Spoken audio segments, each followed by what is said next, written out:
The Bloody Truth by Stephen Hill. Chapter 24, Living Proof of the Antidote. The story that we've traced is not just a theological framework.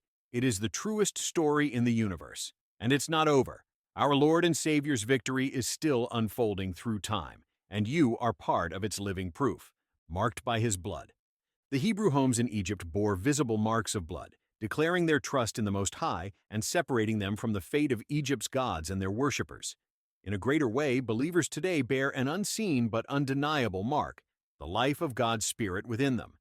That mark says, "This one has passed from death to life." You are no longer a hostage to sin's disease or death's dominion. The antidote is in you, and its effect is unstoppable. Indeed, the very Spirit of God lives and operates within us, championed, not replaced. You were not rescued by a substitute who took the prize while you stayed in the shadows. You were championed by the one who pulled you into his own win. His perfect life is counted as yours. His standing with the Father is your standing. His triumph is your triumph.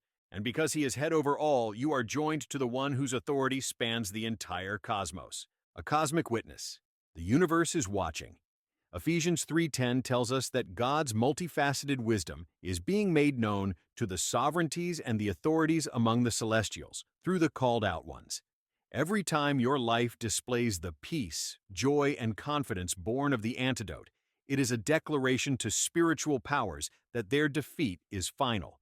Your faith, your endurance, your love, they are not small things.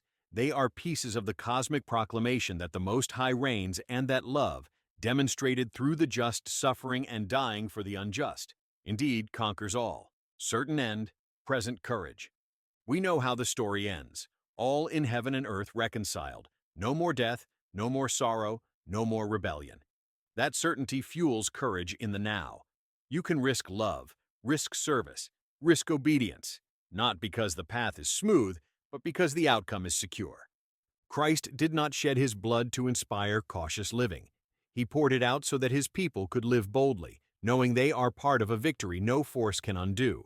The call of the bloody truth. The bloody truth is not morbid.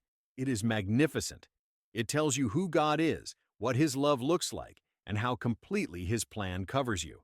It leaves no space for fear, no fuel for guilt, and no room for doubt about where history is headed. So, walk in that truth. Speak it. Let your life be evidence that the antidote works. Because one day, when every knee bows and every tongue confesses that Jesus Christ is Lord, you will stand as living proof of the cure that changed the cosmos.